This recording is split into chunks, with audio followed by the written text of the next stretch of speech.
Alright everybody, I got a beer. I worked 13 hours today, and I have dinner literally sitting in front of me, so I'm gonna try and use that as motivation to make this one shorter than the Persona 5 video. Welcome to Yapanomics 2. Tales have arrived, has restored my faith in the PS5 having more than one good game. This is a biased review. Alright, here's the video where we're gonna talk about the quick and dirty. We're gonna talk about the background. I said part 1 because I was gonna put in part 2 and then I fucking forgot, so it's just one background. We're gonna talk about the math, we're gonna yap, and then should you play?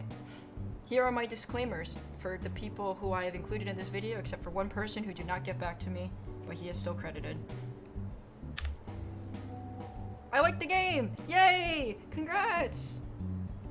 Pros, game, listen, the presentation of this game was honestly fucking great. I loved the visuals, I actually really liked the soundtrack, the gameplay was there. There was fishing, which was awesome. I get more Steam achievements.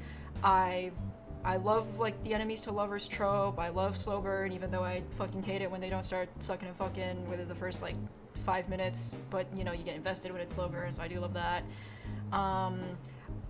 It's not without its flaws, and I will say this was my first time playing a Tales game. I don't know if it was a good entry to the series or not. I'm gonna assume it was because I had fun, and at the end of the day, that's what matters. I liked the game, and it probably cared, otherwise you wouldn't be watching this video. Here's my background. I am continuing my quest to find value in my PS5, which is a fucking joke because I played the game on Steam because it went on sale for $20, and when I checked PSN it was $40, and I don't get paid like that, so I bought it on sale. I did not buy the DLC because it is $29.99, and all of the reviews were like, this sucks, unless if you care about the story. And at the time when I was buying this game, I was like, I don't know if I'm gonna care about the story. I'm just buying it because it's on sale and because I'm interested. So I didn't buy the DLC. I didn't play the DLC. I don't know anything about it. All I know is that there's like a little girl in the DLC, and also you can get wedding outfits as cosmetics, which I did actually almost shell out $30 for that, I'm not gonna lie. So the motivation to play Tales of Arise are at 7 to 10. Reason 1, Fortnite updates are really fucking big, dude. Like the car update that came out last week is 50 gigs. I don't have space like that on my hard drives, plural. Probably because I hoard everything and I forget to uninstall things. So I'm like, okay, I clear out my backlog, get to install Fortnite updates. I like anime video games. I love me a Xenoblade. I didn't like Persona, but that one doesn't count. That one's not real. It can't hurt me. I love me a Xenoblade. I played anime Tetris. I don't know anything about like Tales, or specifically like Tales of Arise. I have basic media literacy, so I know that like the two guys on the front of the box are probably gonna fucking kiss at some point, which is cool. I know 2 people who have played Tales. One is my friend John, wonderful human being. The other is my ex-boyfriend. We don't talk about him. So I went in with kind of like low hopes because again, knew nothing. Wasn't really sure what to make of it, and also like right off the gate, Alphen like does the thing that was like really common in like these like, you know, and this game came in 2021, so this, maybe I'm wrong here. This is like really common in like the 2015 era of like gaming, where like you'd play like your open world game, and then this kid, what did they, I think they call it like the yellow paint, you know, where they're like, oh, I hate when like yellow paint tells me where to go, but then like, not only do they have yellow paint telling you where to go, the character will walk around and be like, oh man, I just got this quest, I gotta like do this, and he did that like so much in like the first 10 minutes, and I was like so ready to quit the game, but then it stopped, which is fine, but it was also weird that it was only for 10 minutes, but it's fine. I would rather only be for 10 minutes than the entire game. I would rather not be there at all, because I can follow instructions, I'm a gamer, I know how to play video games, but it was fine. I really liked the prologue. The setting was like fine, outside of the part where they like had like a cutscene where they threw like 30 terms at me and expected me to absorb all of that, but we'll get into that later. Anyway, so I went in kind of low hopes, but like as I like played the game, I played the prologue, and I was sitting there, and then I was like, oh man, I don't know if I'm gonna make it through, and then I looked at like the Steam timer, because you know Steam tells you how long your session was. It said 5 hours, and I was like, oh shit, okay, oh, hang on, they might be cooking. Here's the math. I want to say, because I didn't say this for the Persona 5 one, if you asked me to like knee-jerk give you like a number rating, it would be different than the math one. I do the math one because I like to know the numbers. If you asked me to knee-jerk rate Persona 5, I would say it's a 5 out of 10 because I didn't think it was the God's gift to gaming. I liked it enough to finish it. I didn't really have much else to say. This one, I would knee-jerk it like an 8, but I mathed it out. It comes to like a 7.5 actually because I did change the rating on the soundtrack and then I forgot to edit it because I was not going to remake the slide a 5th time. Here's my visual chart on the points of the game I liked. You can really see there's a lot of like high highs and like low lows. The lowest part around the 4th Lord where I got frustrated at this point and changed the difficulty setting and my joy immediately went up. We are going to touch on that. We're going to touch on a lot of these points actually. I have a lot to say because I'm up full of my I fucking love hearing myself and I'm about to be full of beer. Cheers, bro. Here's my visual joy over time. I didn't take that many selfies just because like I feel like when it's like a TV screen it's easier to just like rotate in my chair, but like in a computer chair it's a lot harder to like rotate around. I don't know. Maybe it's like a personal thing. I just don't like it. I didn't really take that many selfies, but you can really see, first of all, not only did I finish this game faster because it is 50 hours as opposed to Persona being 90 hours, I finished it faster because it was Memorial Day weekend. I had a lot of time to really like put in.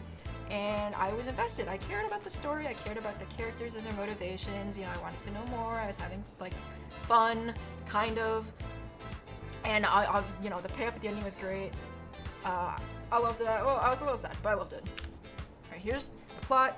We are going to talk about spoilers later, but like they're gonna be kind of disjointed. The plot is like you're kind of like it starts as like kind of like similar to like your traditional like Yusha, like your hero type story. If you don't know what a Yusha story is, it's basically like you have, you know, it's like Dragon Quest. You have like a hero, and then you're gonna have like a mage and a priest and a tank, and then the 4 of you go on an adventure to like go get the doodahs, and then you do the thing, and that's how Tales of Arise start.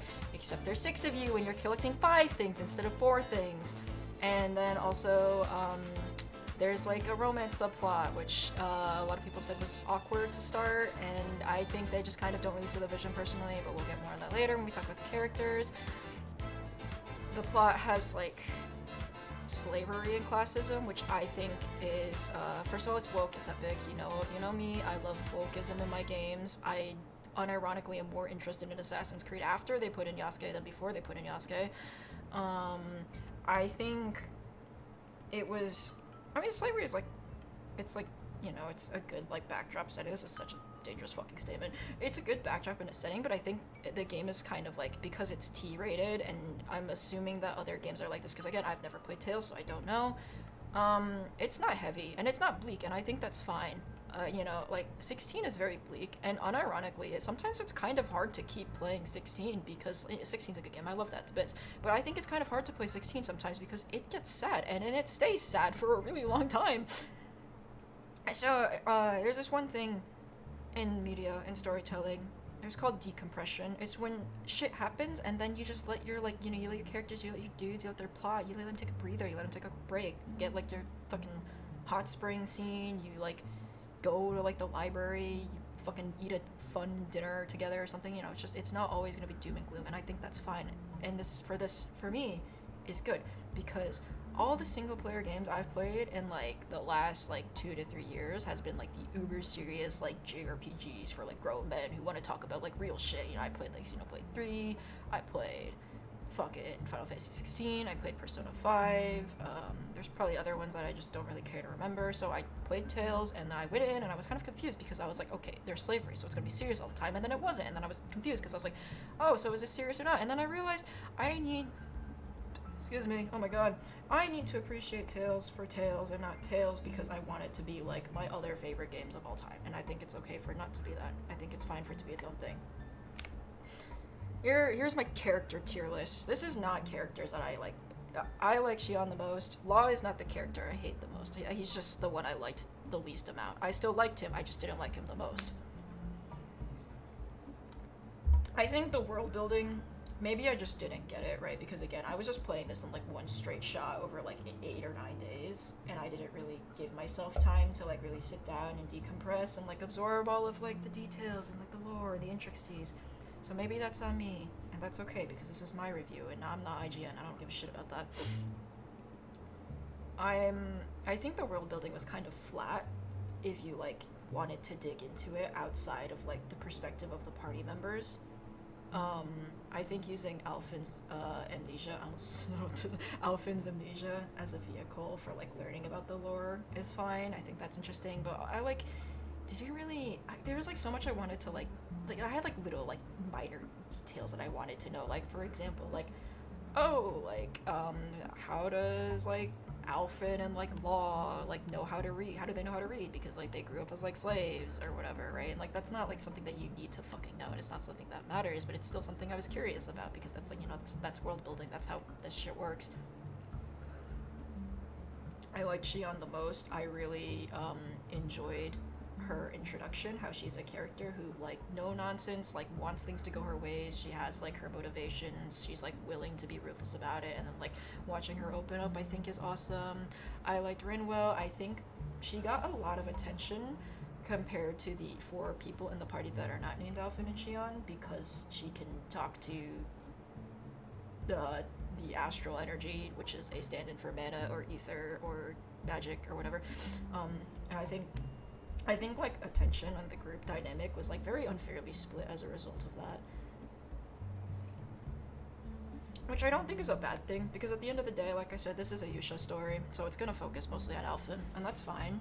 But if you're gonna have 6 party members, I'd like to see more. I will say, I did go back, I did do some reflecting. I do think there is a lot of like inter-party dynamics that aren't just on our main couple, and that's fine. It's interesting. This game passes the Bechdel test. If you don't know, the Bechdel test is basically you take 2 female characters in any media, have a conversation where it's literally just these 2 women, and like does a man come up in their conversation at any point? And this the game passes the Bechdel test on 2 occasions. And one is when Shion talks about fashion with Rinwell, and the other is when Shion and Kisare forced drag along the entire party on a side quest to go through like 3 floors of a cave to rescue a fishing pond from pollution, and they get very heated about it, and I fucking thought it was funny. If you can't tell, I love fishing. This plot is not without its flaws. My biggest issue was that I had such a hard time paying attention at the start of it. Part of that is because, again, I wasn't sure if I was going to go and liking this game, and I didn't really do myself any favors by not paying enough attention at the start of it. But also the other part is that I don't like it when games just, like, throw fucking 15, like, glossary terms at me, and they expect me to, like, learn them in, like, 5 minutes, and be like, and then turn you loose. I was like, listen, guys, I'm stupid. I'm a masher. I want to, like, get to mashing. I want to get to, like, the fun stuff, and not like watch the cutscene explaining everything to me. Yeah, like some of you may know, Devil May Cry 5, like what you can do, you can play Devil May Cry without playing the other DMC games. And what you can do with 5 is that, like, there's, like, on the main menu, you can watch, like, this movie. It's, like, 3 to 4 minutes long, and it's just, like, pure text and, like, PNGs flying across your screen of, like, everything that happens in all the other DMC games. And that shit was a nightmare. I remember playing DMC 5, and I was like, oh, great, a movie that'll tell me the lore, awesome. And I put it on, and I was like, oh, dude, I can't process any of this. I watched that movie, retained none of it, went into DMC 5, and it was fine. I kind of had a similar experience with this. There was an opening cutscene, didn't really pay attention. Playing the rest of the game, it was fine. I would like more secondary details and backstory to our supporting cast, mainly stuff with like, you know, like the lords or like some of like the other party members. Like, yeah, we did get good backstory. Actually, that's a fucking lie. We did get good backstory on the party members. But like stuff with like the lords, or maybe just like basics like life on like Lenegus, or like life in like the fucking colonies. And this is going to sound supremely fucked up, but one thing I was like confused about was like there's this one character, Zephyr, who's like the leader of like the resistance in one of the, in like, you know, the first zone that you go to, and he talks about like, you know, having like a wife and like a child, and I was like, okay, but like you were like a slave. I don't really know how they let you do that, because Alphen's perspective of slavery is like you work for like 20 hours a day, and then you eat like grass off the floor, and then you're allowed to sleep for like 2 hours, and that doesn't really like align. Part of that's because Zephyr's a rebel, so he probably, I don't know, I'm conjecturing. I wasn't a huge fan of what the game did with Shion near the end of the game specifically. I really liked her growth, where she like learn to open up and like connect and like lean on her party members after, you know, what is presumably a lifetime of solitude and being an asshole. And, you know, I love that for her. But I also didn't really like how they just kind of like turned her into a cheerleader. for some of like the last few fights, and I don't really think that like kind of like aligns with her character. I think like I wasn't really sure how to feel when she gets like kidnapped at the halfway point, because it makes sense for her to get kidnapped because again this is a Yusha story, and you know, specialist JRPG boy needs motivation. Um, but I wasn't really sure because on one hand I was like this makes sense, but on the other hand I was like I don't know, I feel like she should just be like fighting back more, like punch the dude, like I don't know, bite his face or whatever. I think she would do that. I think she's allowed to. I believe in women's wrongs. I think the part with the Fourth Lord, with I think her name is Almidria, I really liked how it tied into Renwell's backstory, which was like teased at and like hinted at a lot in like the second Lord, or second or third Lord. Yeah, it was the second one. It was the second one when they teased at the backstory, and then the fourth one they really like get into, and I thought that was a really nice like bookend. But I also thought it was very like silly that they gave the Bryce Papenbrook character, Bryce Papenbrook, otherwise known as the guy who voices the English dub of, or he voices Kirito in the English dub of Sword Art Online. He also voices Monokuma in Danganronpa, which, for the record, that guy has really impressive range. I'm not gonna lie to you. I didn't think that was the same man until I looked it up. I don't think Bryce Papenbrook should have gotten the murder is bad speech. I understand that this is, again, a T-rated game and it's an anime game, so you are allowed to say murder is bad, but I'm just saying, if they let Renwell commit murder, I wouldn't have had to do that boss fight. Okay, where you, like, fight Elmidra and, like, the bird at the same time, and I was not having a great time. Also, at the end, there's aliens, which is fine. I'm fine with that, but I know some people maybe like don't like it when their high fantasy JRPG suddenly has aliens. But also, if you're playing Tales of Arise and you expect purely high fantasy JRPG in a game where the other main character has a gun, I think you are confused if you are like shocked and upset about the presence of aliens. I think it just, you know, it's like a thing that can happen. It's not a thing I expected, but it's a thing that was like, you know, within the realm of possibility. It wasn't, you know, it's not a big deal. My biggest complaint is compulsory heterosexuality. I'm not saying that the characters have to be gay. I'm not saying that at all. I'm saying that I think I would have liked it if each of like the main like boy-girl pairings, you know, like Alpha and Shion and like Ron Renwell, like Kisara and Doglim, I think I would have liked it if they didn't all just suddenly decide, but yeah, let's get together. I'm not saying it wasn't teased, because it was teased throughout the game that they were all gonna pair off, and I think that's fine. I just would have liked it more if maybe they could explore more types of like romantic relationships, and that's because I'm a fucking Xenoblade fan, and that's how I feel about things. I think the way that I wanted it to be, I want, you know, Alpha and Shion obviously like your headliner, like pure, you know, true love's kiss, all that fun stuff. That's fine. I would have liked to see sort of like a familiar, like found family, like sibling-ish, like relationship with like Law and Rinwell, and then for Dohalim and Kisara, like they could have been like Hawkeye and Mustang version 2. Okay, that would have gone so hard. I would have really loved that. Also, Kisara's character design is silly, just because this has probably been pointed out. She has no armor on her backside. She is the woman with the big ass shield and the mace and the full plate armor, but on her backside she literally has no armor whatsoever, and she wears like, she has like the instead of a plunging neckline, it's kind of like a plunging backline. I don't know. It's very silly, but I like her. I think she's cool. I think her gameplay is cool. We'll get there. Let's talk about the combat. Oh no, I gave this a 5. And I think I'm gonna have to fix the math later on. At its core, if you like mashing, you will be okay with Tales of Arise. However, I will say the combat gets a little grindy. Part of this is because I literally played like 2 characters through the whole game. I played Kisara and I played as Alphen, because I was coming into Tales for the story. Okay, I was not coming here for the gameplay. If the gameplay was bad, I was gonna be upset. I don't think I would have finished. But the gameplay was like serviceable for me, and I know for other people it's pretty good. We'll get to that. It's a perfect dodge kind of game, so you know, like if you've played like Automata or Nier Automata, if you've played like 16, if you've played like I don't fucking know.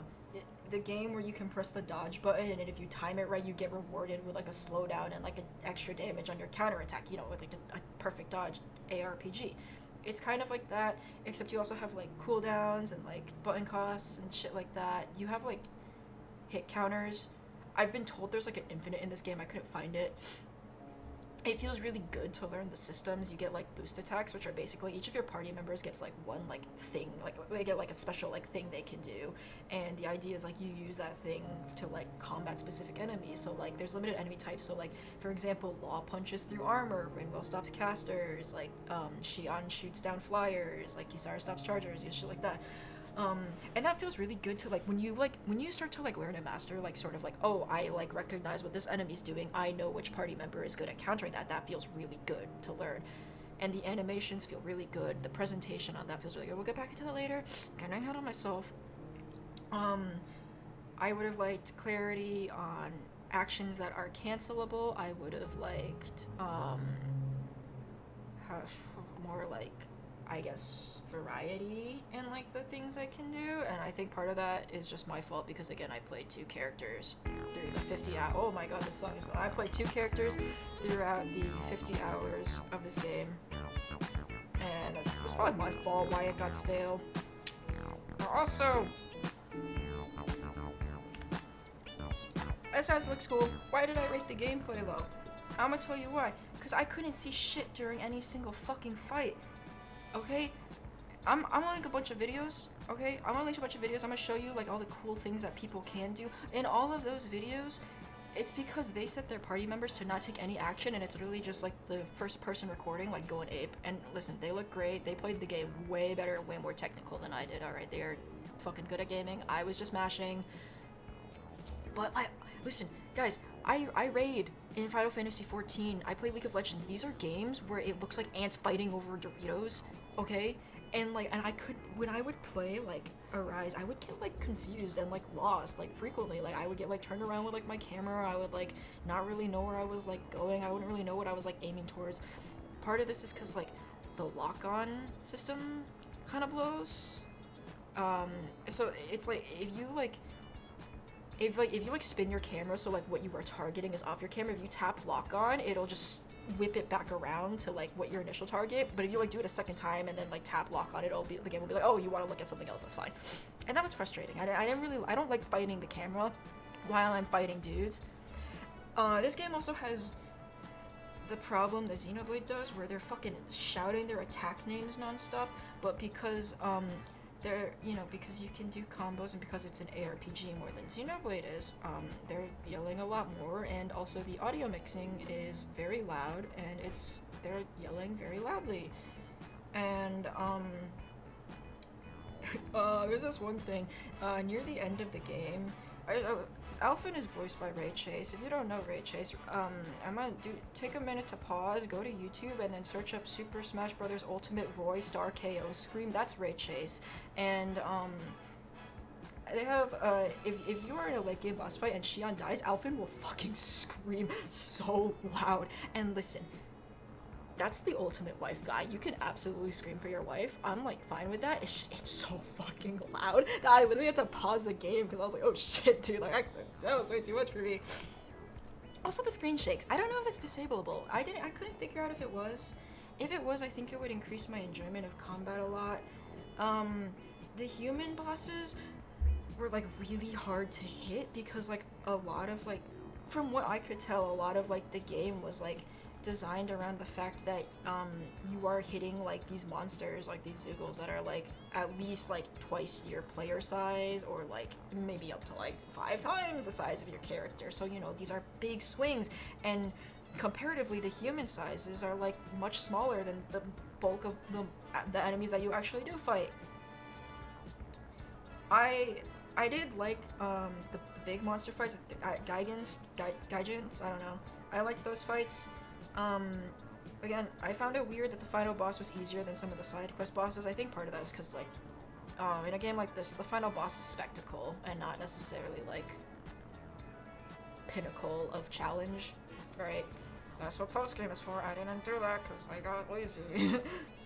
My biggest complaint with the combat is that everything is a fucking sponge. For your viewing displeasure, I have recorded the average late game Tales of Arise field encounter. I'm just gonna play this. I'm gonna mute it while I talk. I didn't get to record actual boss fights because Shadow Play broke, and the alternative is Metal TV. I am not installing that shit because I've heard it has a crypto miner, and I really don't care for that. I'm fighting the camera more than the lock on. Um, Everything is a sponge. There's this one boss fight where you're chasing down the fourth lord. So you go to like this random castle and then like you like dig around in like her laboratory and then you get jumped by this giant monkey, which is fine. But the problem is, and this is when I broke. That I was like, I went into this game and I was like, I with the same mindset as Persona 5. I was like, I am a big man and I respect my time, and because I respect my time, I don't need to play my video games on the hardest possible difficulty. I can play it on normal. And even on normal, everything took a long time. Maybe this is a skill issue. Maybe I just didn't fucking get how to play the game. But it just took like way too long. I would be in there and like, I would like look at my clock and I'd be like, wow, 20 minutes passed because I was fighting one fucking thing. So I was fighting this monkey and it kept hitting me super hard and like it had like way too much HP and I got frustrated, so I set the game to easy, and that's when my enjoyment skyrocketed on the chart earlier when I set the game to easy, and I was like, wow, fights take 10 minutes instead of 20. This is awesome.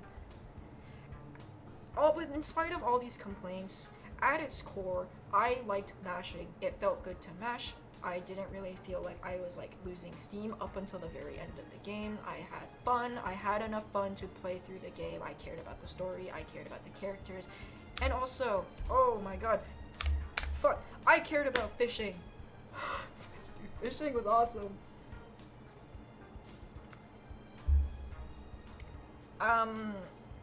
There's other miscellaneous things like the skits. I didn't understand the skits at first. Apparently this is like a staple in the series. At first I didn't get it, and then later I was like, oh, this is like cool, this is cute, this is like a heart-to-heart in Xenoblade. I thought it was weird that there were like 5 different types of cutscenes when like, I got my first skit in the game, it was like press R1 and things will happen, and I was like, okay, but like, why can't you just show me a straight up cutscene? And then I realized, oh, this is just how it is. That's fine. I liked it after that. It has fishing, the fishing... Dude, the fishing's kinda cracked in this game, I liked it. I didn't really feel a lot of motivation to explore the world of Dana, which was a bit disappointing. It looked gorgeous, but I didn't really feel like a lot of like motivation other than just like run around. If the game told me I was near an owl, I would go like get the owl. I didn't really like have any motivation to like go seek out owls. If you don't know what owls are basically like if you like go around the map, there's like owls chilling, and then if you find an owl, you like talk to it. It gives you like a cosmetic so you can play dress up with your characters, then it'll leave. But I didn't really feel like compelled to like 100% the owls. If if there was an owl in front of me, I would take the owl, but that was it. I would have liked if the game had like first strike or ambush mechanics like Paper Mario or like Persona, because just like running into like a dude to start combat feels kind of weird. It's one of those games where like you can like go back to like the first zone where the enemies are like level 5 and you're like level 50, and this fucking level 5 wolf will be like, yo, let's go, dude, like I'll fuck you up. No, don't aggro me. I don't wanna spend 30 minutes or 30 seconds doing this. I would have liked healing, specifically HP and level up. I will say, I thought like the pooled like cure resource, like the pooled like CP resource was very cool. That was not something I was accustomed to. I liked that a lot, and I would have liked it if shops were standardized. I had this one quest where I had to go find an egg, and then I spent 20 minutes walking around to try to find the one shopkeeper that sold eggs because I was too stubborn to look it up on GameFAQs, which, again, personal skill issue, but also this is a biased review. This is about my experience. So the music, I gave it a 7 initially, but then I went over the weekend and I forced myself to sit down and like listen to the entire fucking soundtrack. So I would like fucking play Street Fighter and like draw and like read, and I forced myself to listen to the whole soundtrack to make sure I was being fair to it, because what I did remember immediately after my playthrough, what I did remember was that the soundtrack was good, but I wasn't sure if I was being fair by just giving it a 7. So I would honestly bump it up to like an 8. The soundtrack was composed by the same guy who did like Phantasy Star and like Star Ocean and like Dark Souls, so he's got like an insane like range and like repertoire, and I realized that I was kind of harsh with the 7. It's very good. It's kind of like this like classical symphony sound where like you have like the marching drums and like the brass section, and then you get like these melodic parts with like the strings, and like sometimes he'll mix in like electric guitar and like acoustics, and it's delightful. It's wonderful, Treat yourself, listen to some nice JRPG music next time you feel like not listening to real music. It was good. It was this is why I say this game reminds me a lot of Dragon Quest, because when I think of like that sort of like traditional like classical like symphonic soundtrack, I think of like Dragon Quest. I think of the homophobe Koichi Sugiyama, who was really good at music and not very good at respecting human rights. But that's just my opinion. The anime insert songs were good. I love me an insert song. Dynamic music, I love that. I love like the calm roar style and like dungeons and like caves. I think that's really awesome. And it also helps a lot from like preventing like the standard field themes from getting stale. Because like, listen guys, it's been 13 years since I first played Pokemon Black and I'm still sick of the wild encounter theme, okay? That like, things get stale. I loved the visuals in this game. Everything is super stylized, so it's just gonna like hold up super well over time. I love the combination of like fantasy settings with like kind of like techie things. That's like, I'm a huge fan of that kind of stuff. So stuff like, you know, like the FF13, FF15 vibes. I love that. I really like Tales of Arise for that. My big complaint is that the FPS was inconsistent on field checks. So sometimes you could like, if for example like you're going through a dungeon, they'd be like, oh, there's like a wall here, but if you spend like 40 CP you can break the wall. And for some reason my game would run purely at 60, but every time I went to go break a wall it would go to 30. It was very strange. It wasn't a big deal because the act of breaking a wall it takes like 4 seconds. It's not gonna like, kill me. But it was just weird. It was kind of jarring. I'd be like, oh yeah, it does that, and then I'd forget about it until the next time I broke a wall, and I'd be like, oh yeah, it does that. I really liked the English VA direction. My only complaint is that in the early game when Shion was like mean and not nice, she has the same voice actor as Morgana League of Legends, so every time she talked I'd be like, wow, this is Morgana League of Legends, but you know, that's just me being stupid. This is my favorite part. This is a spoiler from literally the final boss. There are cutscenes in this game. Oh fuck, dude. This is like basic combat. This is like incredible. Like, man, I could talk about this all day. I love the animations in this game. They're all great. If you decide you want to kill 90 seconds, I want you to treat yourself. I want you to look up like Tales of Arise, like combat animations, and really just, you know, really just treat yourself to like looking at that stuff. Cause it's wonderful. It's beautiful. Like, I did not get tired. This is one thing when I say when I was not tired of the combat. I was not tired of seeing these animations, even if they were making me fight things for like 30 minutes. I'd be like, yeah, this is so cool. I love this because it's true. I do. This is where we get into the wow factor. The wow factor, otherwise known as the vibes section. Did I like the game off the bat? Kind of. Did I like the game a lot at the end? Yes, I realized that like I kind of had like post-game depression where you know, when you finish a game and you're kind of sad, you're like, oh damn, that's kind of over, that sucks. Enemies to lovers, I will always love you. This is the one thing that Persona 5 needed. I know I'm talking about Persona 5 a lot, but that's because it's fresh in my brain. I will always love you. I think Persona 5 would have been so strong if they canonized fucking Joker Akechi. They really lost by not doing that. That's just my opinion. Again, game gorgeous visually. I'm sure I would have loved it on my PS5 just as much as I loved it on my computer. Probably would have ran better on my PS5 because this is a Bamco game, and I mean, listen guys, that Tekken 8 port isn't good, okay? I liked the game enough to make an MS Paint, so fans of Big LK will know that sometimes I do this thing where I play a video game and then I open up MS Paint and make something like absolutely incomprehensible and be like, look guys, I have media literacy, and they'll be like, wow, you need to go see a doctor. And one thing that this game really made me realize was how much I don't like self-inserts. I feel so much more like motivated, invested in like a game's plot when like I'm watching a dude go through things instead of being that dude.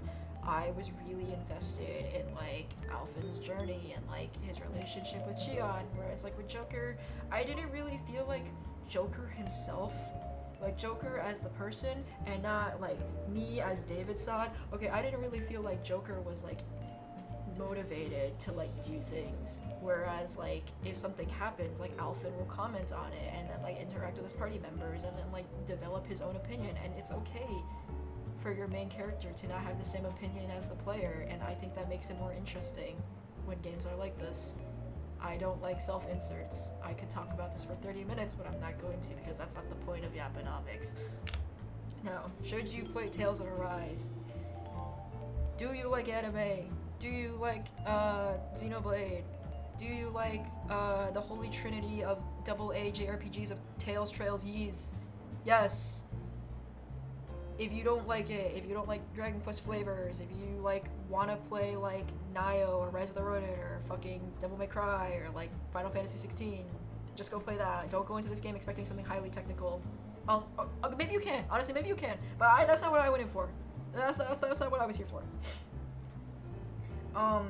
Don't play it if you don't like that stuff. And then also, the romance is extremely central to this game. Or maybe that's just some delusional, but I thought it was. If you don't really like fuck with it, then don't play it. I saw some like reviews online where people were like, "Oh, I didn't really like the romance in Tales of Arise. I thought it was like awkward and like shoehorned." If you don't like it, that's okay. It's not for everyone, but it is very central, and I don't think you should force yourself to play a game that has like something that you don't like. Lastly, we're at this is the AA JRPGs or RPGs that I will try or not try or don't really care about. I am so serious when I say I want to play the fucking Wii Surgery anime game. I think that game's funny as hell. I'm interested in like Trails or Kiseki. I'm like kind of interested in like Baten Kaitos. I'm kind of interested in Ys. I heard that game's like 10 hours long, which is fine. You know, I need a shorter game. I like these fucking 80-hour ones. You know, I might try that one. I'll play the Tales of Arise DLC if somebody buys it for me. That being said, please don't buy this for me. It is $30. I would rather you spend your $30 on yourself and not on like what's gonna invariably end up being like 4 tweets of me complaining on Twitter like, damn, I have to like play this. I don't really care for like Rune Factory or Atelier or like this like the like two incomprehensible word title JRPGs that like Squex has been putting out recently. I really do not give a shit about Bravely or Octopath. I'm sure they're wonderful, they're just not for me. I really don't. I don't care about Triangle Strategy, and I forgot to put that one. I don't care about like Bravely. I would rather, you know, if I'm gonna look into like the AA stuff, I would rather look on the stuff on the left side and not really the stuff on the right side. But none of that matters because when I decide I am done with the Final Fantasy 16 DLC, which I keep saying I'll do eventually, I am going to either play Final Fantasy 7 Remake, the first one, Remake and not Rebirth, or I'm playing 11S because I got them on sale, and again, I need to make more space on my hard drive for Fortnite.